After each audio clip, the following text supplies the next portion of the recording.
Channel 6. RideBaby.com. Click, click.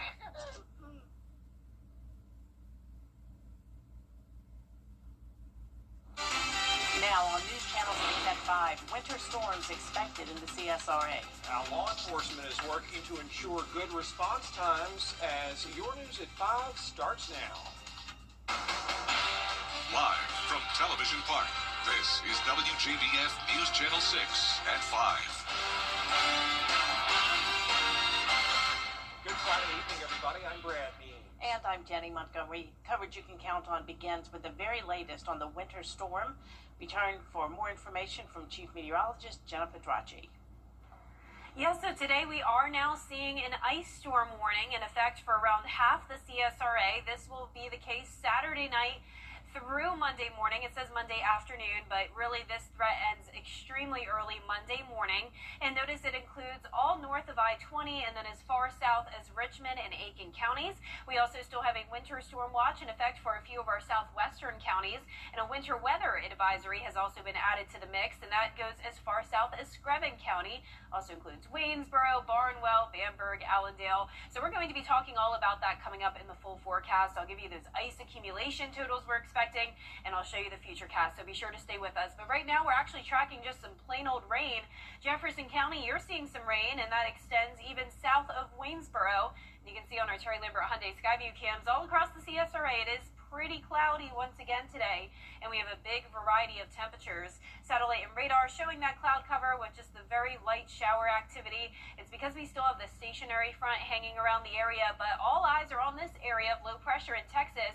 And look what's happened over the past few hours. We're now seeing an expansive area around the Texas panhandle of snow down towards sleet and freezing rain, and then you can see that cutoff where it's warmer with just rain in Dallas for now.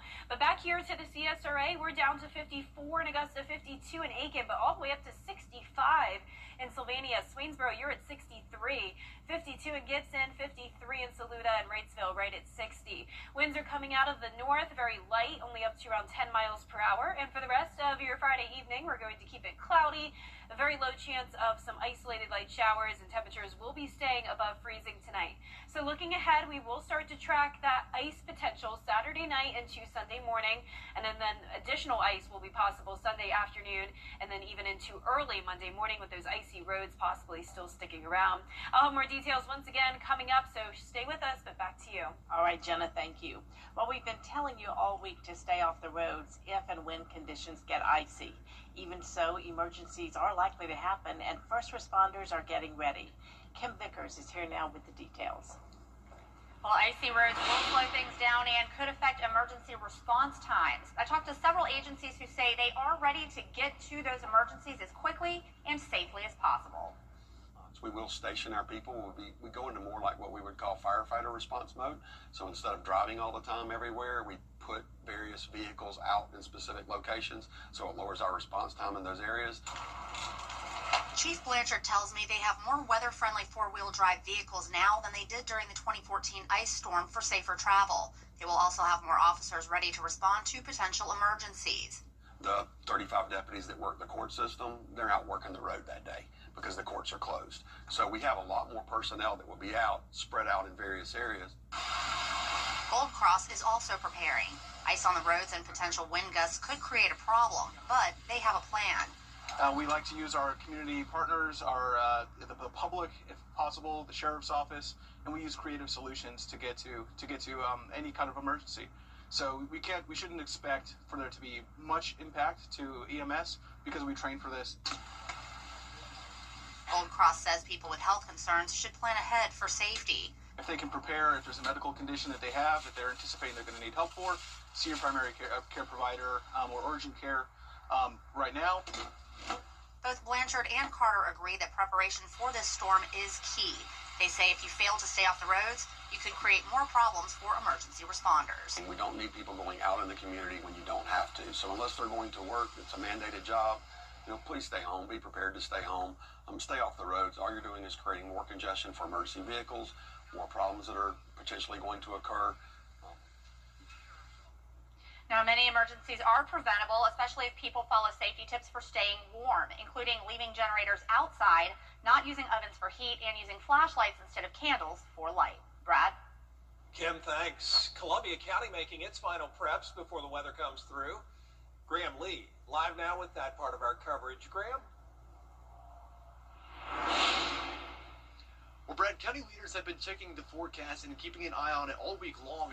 So now they're getting ready to they have been talking to their departments, and departments are ready to respond if needed to emergencies. One of their big focuses, we talked to the EMA office earlier today about their focuses for this weekend, and one of their focuses is salting the bridges, overpasses, and major intersections around the county. Crews won't be starting to salt the roads until late Saturday night, though, and that way the solution won't wash away. They also have equipment pre-positioned in Grovetown, close to Patriots Park, just in case they need to open a shelter to the public. The EMA director says preparing will look different for each homeowner, but it is a good idea to get the things you might need over the next 3 to 5 days. It's just all about the basics. What are the basics do I need to survive? I need non-perishable food, water, obviously more blankets if we lose power. You want to find alternate means of power, but you want to make sure that they're made for indoors. Don't be bringing your grill inside. Don't be bringing your heaters inside or anything like that. You want to make sure that what's right is right for you and your family and your friends. So the county had an online meeting with the National Weather Service just within the last few hours, so departments are ready to respond in case of an emergency throughout the weekend. GDOT will also be starting to treat roads with the brining solution that they use to treat roads in events like this. Starting at 7 o'clock tonight, they'll be going to I-20, Bobby Jones, and all state routes around 540 and the Fall Line Freeway. Live in Augusta, Graham Lee, WJBF, News Channel 6. All right, Graham, thank you. And due to the potential impacts of the weather, school districts are adjusting classroom schedules for Monday. School will be closed Monday in Burke, Columbia, Glasscock, Jefferson, McDuffie, Warren, and Washington counties. Bamberg and Richmond County students will learn from home. Classroom lessons and assignments will be provided through the school's online portal. Count on us to keep you updated online and on the air as more information about local schools becomes available. Well, just a short time ago, Georgia emergency leaders and the state meteorologist laid out what you need to do to stay safe. Here's Atlanta Bureau Chief Archith Seshadri. GMA's director says this could be one of the worst ice storms since 2014, and they're saying that because of the threat of ice accumulating on power lines and on trees, we could see down lines and down trees across the northern corridor in Georgia, especially the northeastern part of the state and anywhere north of the I-20 line. That means you may be out of power for days because it could take crews a while to not only get to those areas, but to also restore electricity. Significant ice accumulation is possible in the Watch and Warning counties between Saturday afternoon and Sunday night. Temperatures will drop below freezing Sunday evening and will remain very cold all the way through Tuesday. Prolonged freezing temperatures will cause roads to refreeze. Extreme cold watches and warnings will be possible on Monday night and Tuesday morning. GMA's director says they are bringing in resources from nearby states to help with utilities in case of a loss of power. Georgia's Department of Transportation will start brining roads starting Friday at midnight due to the threat of black ice. And if power companies can't get to those areas because you can't drive on the roads, you can't get the power back on. When you're talking an inch of ice, that rivals some of the biggest ice storms we've ever had in the state. And not only are you talking about impossible travel conditions, you're talking about power outages that may not be able to be fixed for days.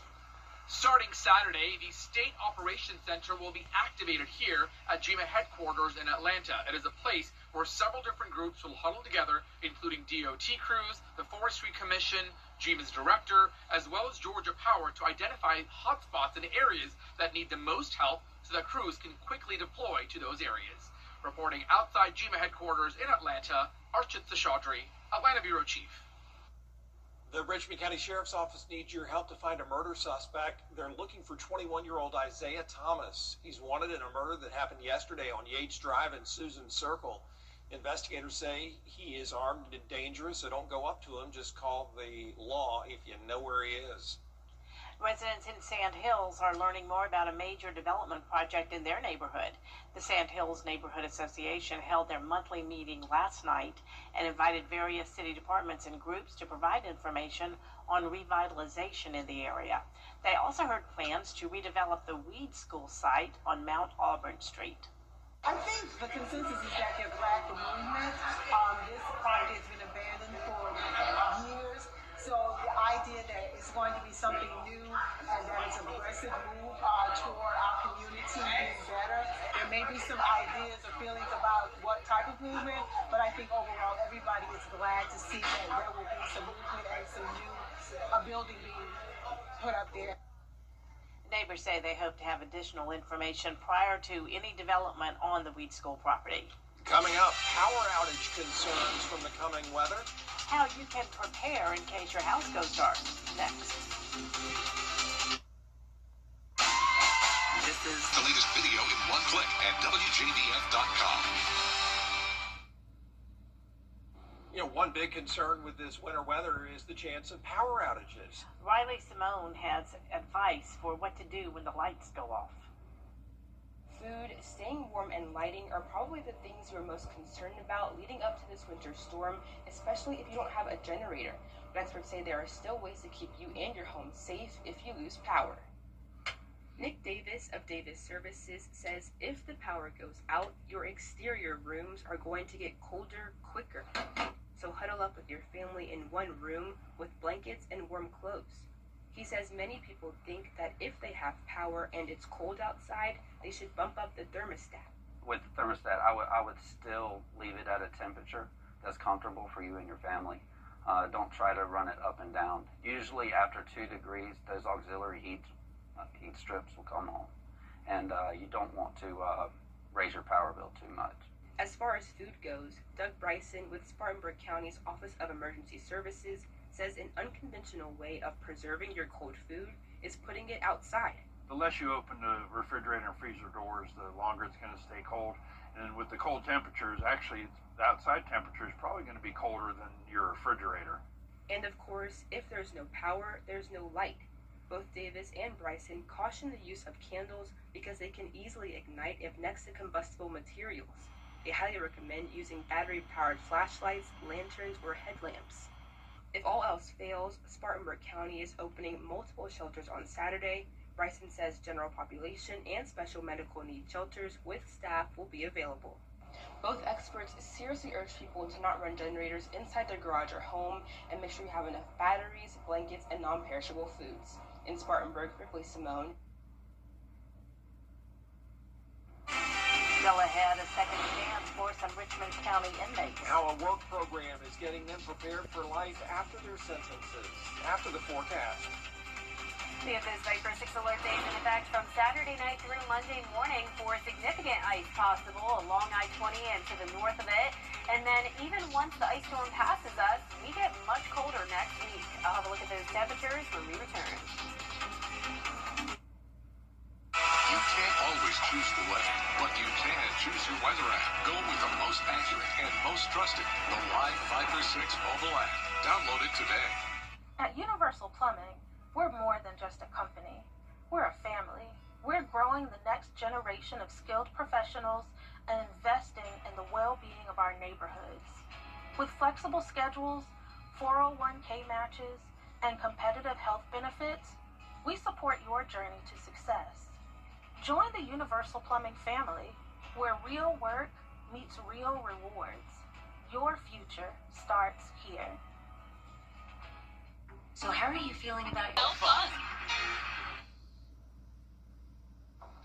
Now, your most accurate forecast with WJBF Live Viper 6. Welcome back. Once again, we do have some light showers from Emmanuel Johnson County up towards Jefferson County, and then some steady light rain into Waynesboro as well in Burke County. And here's a look at that on our Terry Lambert Hyundai Skyview Cam. Just a damp Friday with very overcast skies. It's chilly as well, 54 degrees, but we are well above freezing.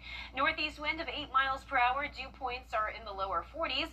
And around the CSRA, notice notice we have some pretty warm spots today, believe it or not. Sylvania, you're at 65. Allendale at 61, but only at around 50 to 55 across the majority of the CSRA. So we have this stalled frontal boundary nearby, and then over towards the west of us, that's where we have the area of low pressure that is causing the ice storm that'll be headed our way over the weekend. Now, there are winter alerts from this low pressure spanning all across the country from Maine down to the desert southwest, nearly 2,500 miles included under winter alerts. And for our area, we are going to start to see those impacts Saturday night into Sunday morning. So those alerts don't include some parts of, say, southern Alabama, and that's because there is going to be this warmer air moving in. But then we also have the cold air that's going to be battling the warmer air. So this is the wedge. We always talk about the wedge here in the CSRA. It always makes for a tricky forecast when it comes to our temperatures. And on a typical day, it would just bring us colder temperatures, cloud cover, and rain. In this case, it's going to be bringing that icing event.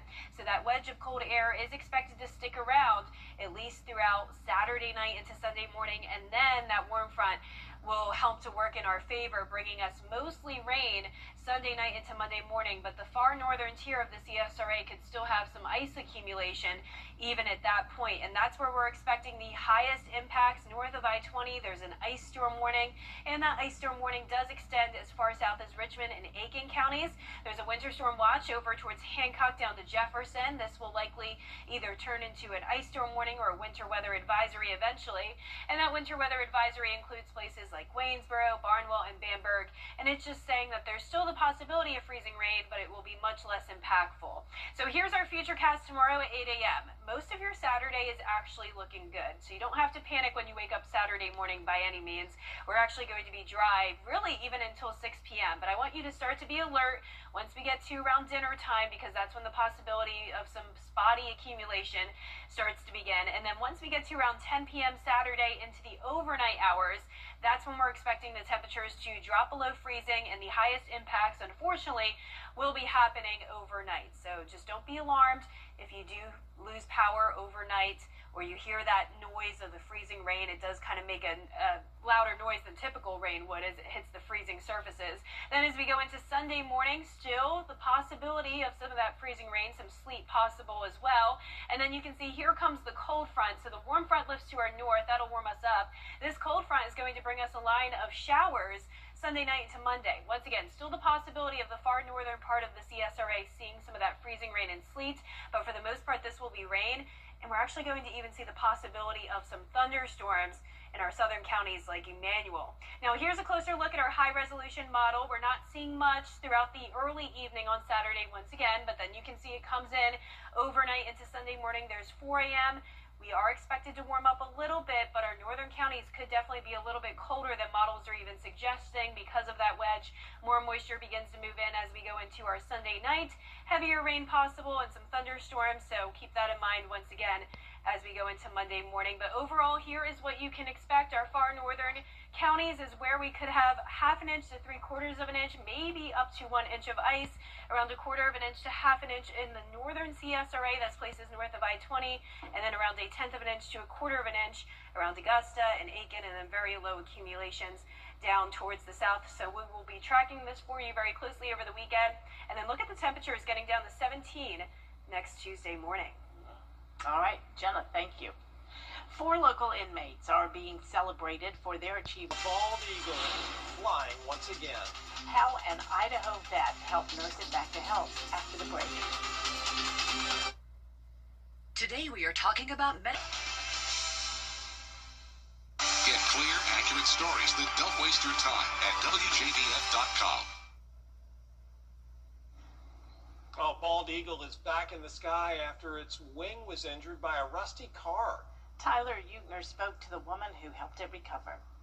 Dr. Sam Ford has been working at the Homestead Small Animal Practice in Spencer for many years now, while also rehabilitating animals in her spare time. If an animal is injured, people know to contact Dr. Ford. Someone, just a good Samaritan, found this eagle on his farm and checked on it every couple hours, and it wasn't really moving, so he called here. After her shift, she went to check out the injured eagle alongside technician Heather Schmidt. He was stuck in a car. It was a junker car, just totally run down, all rusted out, and it looks like he had flown into the car, probably hunting a rabbit, and got his wing lodged in the wheel well. So it was up to about here on his wing, which would be right before the feathers start coming out. After seeing his predicament, the two spent the next 45 minutes freeing the bald eagle, later named Buckbeak. Afterwards, it was off to the vet to check out its injuries. He had just some skin wounds on the outside of his wing. He just had a little scuff, and then he had a little bruising on the inside of his wing. So just on the medial side is what we call it, but just on the inside of his wing, he just had some bruising. He didn't even have any holes anywhere. He didn't have any punctures. It was just scratches.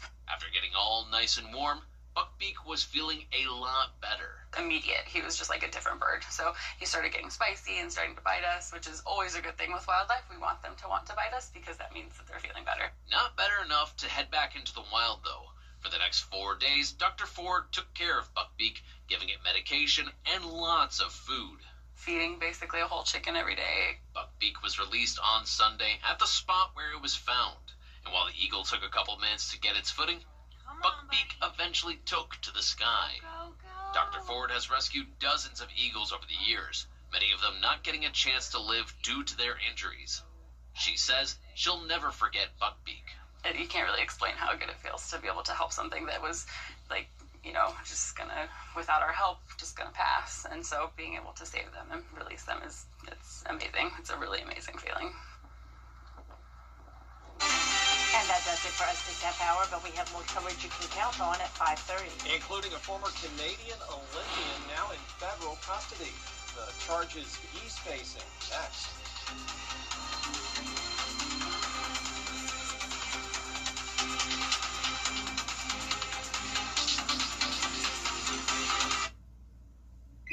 South Carolina's. Want to catch some catchphrases? Oh, yes, faster. Yeah, Elizabeth, I'm coming to join you.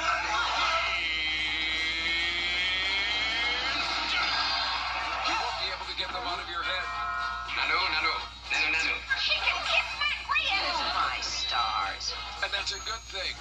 God will get you for that. Catch classic catchphrases all day long on Antenna TV. Watch today on WJBF 6.3. The live Viper 6 Skyview Network, sponsored by Terry Lambert Hyundai. Live from Television Park, this is WJBF News Channel 6 at 5:30. Good evening, everyone. I'm Dee Griffin. Thanks so much for joining us. Coverage you can count on begins with your local headlines and forecast. Schools will be closed Monday in Burke, Columbia, Glasscock, Jefferson, McDuffie, Warren, and Washington counties. Bamberg and Richmond County students will learn from home. Classroom lessons and assignments will be provided through the school's online portal. Count on us to keep you updated on changes online and on the air. Well, the Richmond County Sheriff's Office says they have four-wheel drive vehicles for safer travel and more officers ready to respond to potential emergencies. Gold Cross is also preparing as ice on the roads and potential wind gusts could create a problem. Columbia County making its preparations for the possible winter storm. One of their big focuses is salting and the bridges and overpasses and major intersections around the county. And leaders say crews won't start salting the roads until late Saturday night. And it's time for a first look at our weather, of course, with Chief Meteorologist Jenna Petracci, and we're all bracing for what's heading our way. Yeah, we do have a lot of alerts to go over, Dee, starting with... Want to catch some catchphrases? Oh, yes, faster. Yeah, Elizabeth, I'm coming to join you.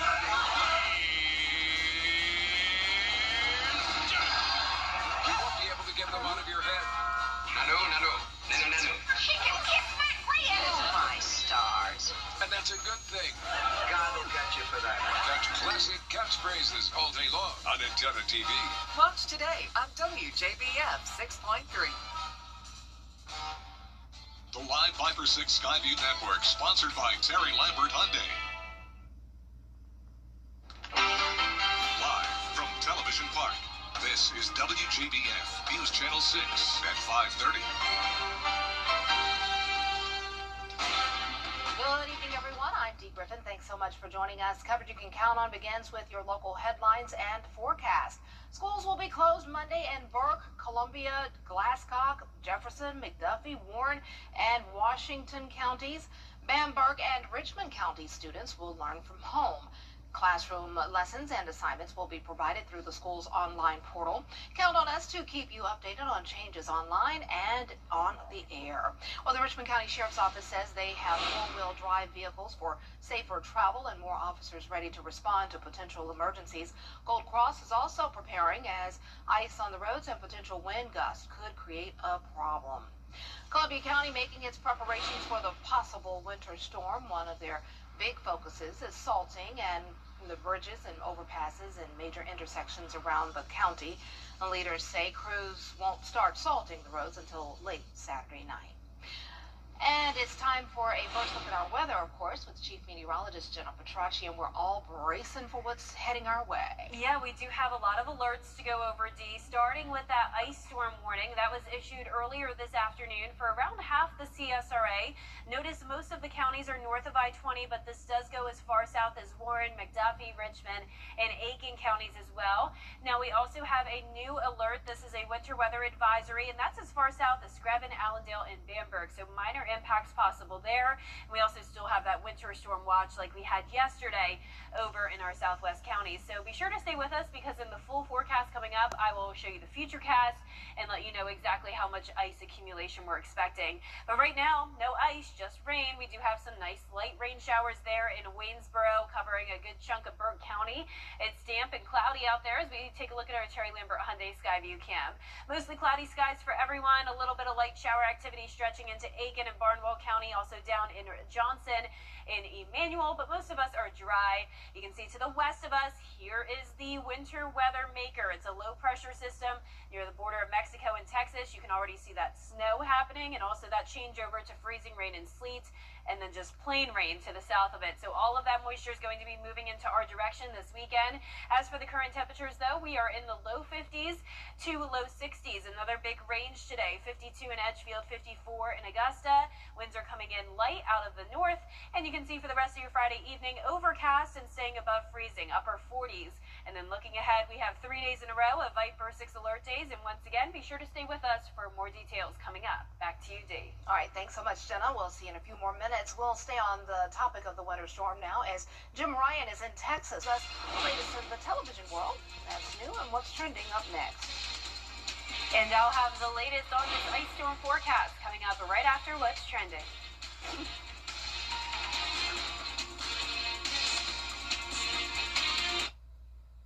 Tonight with 10. At Hardee's, we hand bread our chicken sandwiches. Other places don't. We have 100% American Angus beef in our big cheeseburger. They don't. Pick a sandwich, just $4.99 for a limited time. Only at Hardee's. The live Viper 6 weather team is coverage you can count on. Welcome back, everyone. It's time to take a look at what's trending. The latest TV technology isn't just about bigger screens. Here's Rich DeMuro to tell us all about it.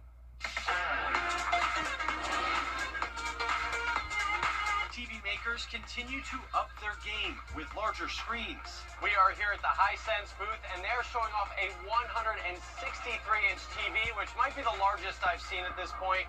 Hope you don't live on the second floor. Not to be outdone, Samsung showing off the world's first 130-inch TV that can be set up like a painting on an easel. It uses micro RGB technology, so instead of one large backlight, it relies on thousands of tiny red, green, and blue lights to create the picture. This is LG's new wallpaper TV. It is so thin, it's almost flush to the wall at just 9 millimeters thin. There is a power cable to connect it. Otherwise, everything else is sent wirelessly to the TV. TCL taking a slightly different approach with its latest flagship, the X11L. It uses SQD mini LED technology to function more like an OLED screen, but even brighter. Start saving, it sells for about $8,000. In addition to picture performance, two big trends also emerging.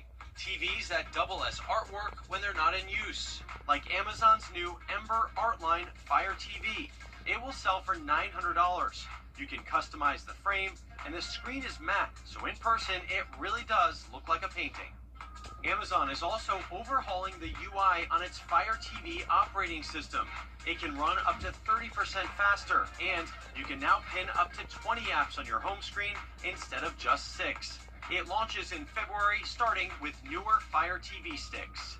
The other trend is AI built into TVs. Turn up the commentator. Samsung's AI Sound Controller Pro separates audio in real time, making dialogue easier to hear. We're able to identify 3 types of sound objects and individually adjust that volume. So voices, sound effects, and music can all be adjusted based on your personal preferences. And Gemini AI is coming to the Google TV operating system. I no longer have to take my queries and make them basic as to what the computer will understand. It's very natural language. New features include Deep Dive. Can you explain the Northern Lights to my 8-year-old? Which generates educational slideshows for families. Hey, what else happened in the NHL last night? Personalized AI sports briefs, and you'll be able to search Google Photos, remix images, and even turn them into videos with AI. To be able to do it on your big screen where you can all experience it together is really the magic that we're trying to bring to TV. Wow, that is all really cool. Did you see the one where you can eliminate noise in the background, mute the crowd? What are they thinking of next? I know they're thinking of a lot, definitely. But we're thinking about the weather, definitely, because, I mean, we are going to get something this weekend, and it looks like we're going to get, ice. And, oh, goodness. I don't like that at all. But Jenna has your full forecast. We like her. Next. The day my daughter was hit by it. The People's Court, weekday mornings at 10 on News Channel 6. After my motorcycle crash, the insurance company only offered me $25,000. George Sink injury lawyers fought back and got me over $7 million. If you're hurting, you don't have to fight alone. Call all nines. The CSRA's favorite news app is now even better, with easier access to local news, weather, and live streaming video. Download the News Channel 6 mobile app. Now, your most accurate forecast with WJBF Live Viper 6. Welcome back and happy Friday to you. It's just a cloudy day with a few light showers around. So here's Live Viper 6. Nothing significant here whatsoever, but don't be alarmed if you run into a little bit of rain if you're out and about. This is our Terry Lambert Hyundai Skyview Cam. You can see some damp conditions there in Waynesboro. 54 degrees, a northeast wind of 8 miles per hour. Dew points in the lower 40s. Around the CSRA, we're all starting to cool down, but we did have some warmer spots today, even into the mid-60s. Now we're still at 60 in Sylvania, but only 50 in Washington.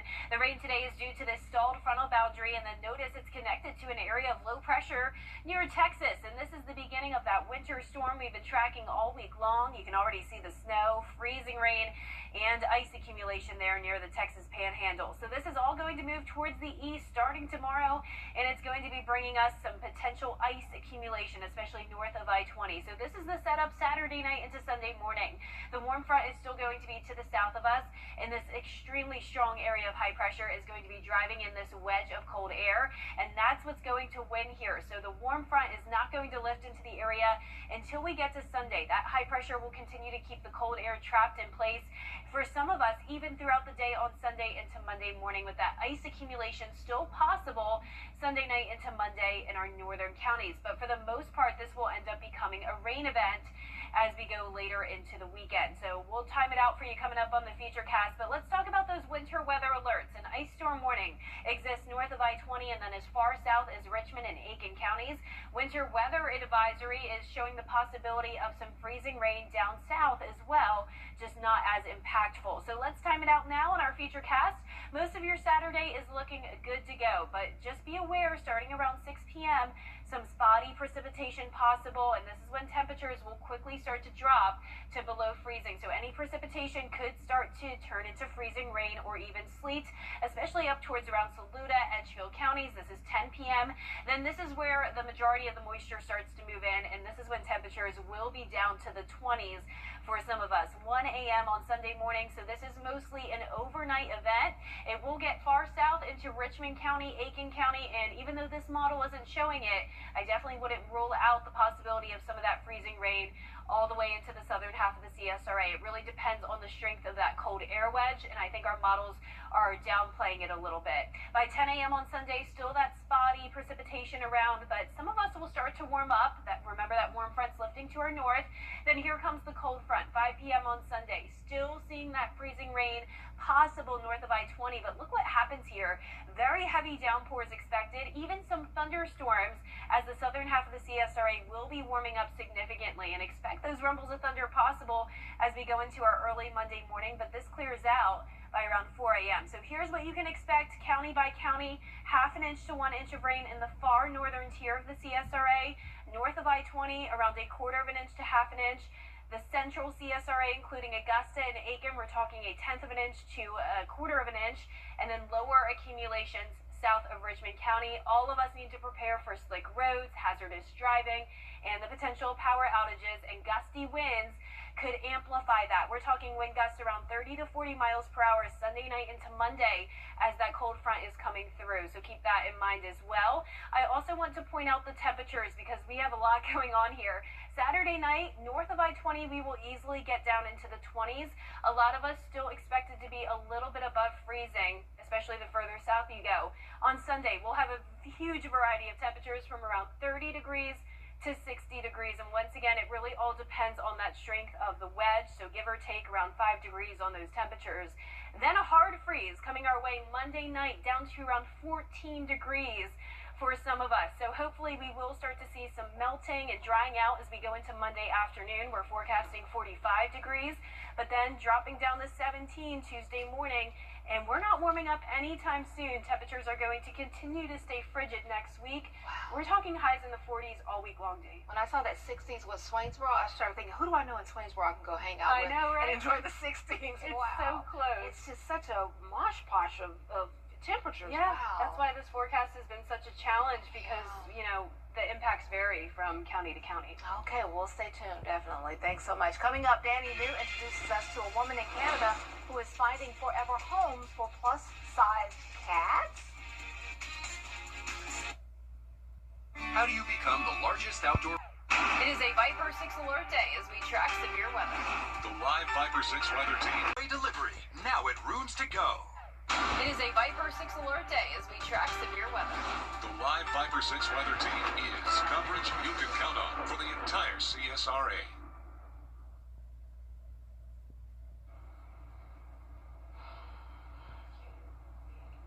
One woman in Canada runs what she calls a fat camp for cats. Here's Danny New. Come on, Gigi. Come on. It might be hard work, but when a cat needs to lose some weight, shelters know who to call. A lot of people describe it as a kitty fat camp, so it's a little bit of a kitty fat camp, you know? Christine here of Ottawa runs the Big House Sanctuary and Rehab, a nonprofit that takes in cats with a little more love to give who usually have trouble getting adopted from shelters. We help them lose weight, you know, help them with their mobility, and then we find them forever homes. You may remember our story from the summer of 2024 on Christine's most famous patient, Biggie Smalls. He was 43 pounds when she got him, and now... Say hi! Oh, look at you, rub. Christine says after about a year and a half, Biggie is already down to 25 pounds. And he certainly has had no qualms at all with the activities that helped him get here. However, Christine says exercise is not the most important factor.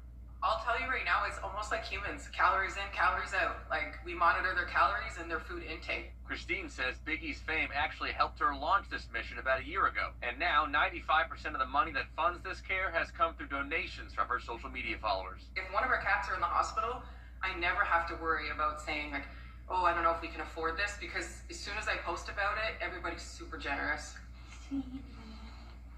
Thanks to this community's kindness, Christine can help cats like Cece, who could barely walk when she got her in September. In 4 months, she's already lost 7 pounds. Everybody loves Cece. This is Cece.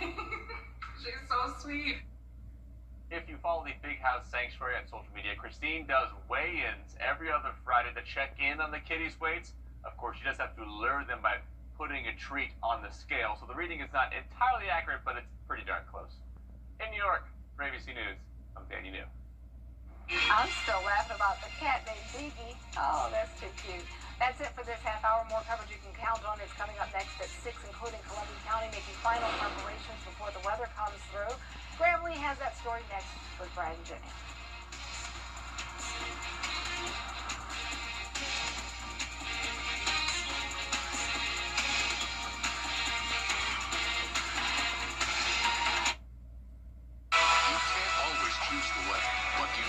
Choose your weather app. Go with the most accurate and most trusted, the Live 5 to 6 mobile app.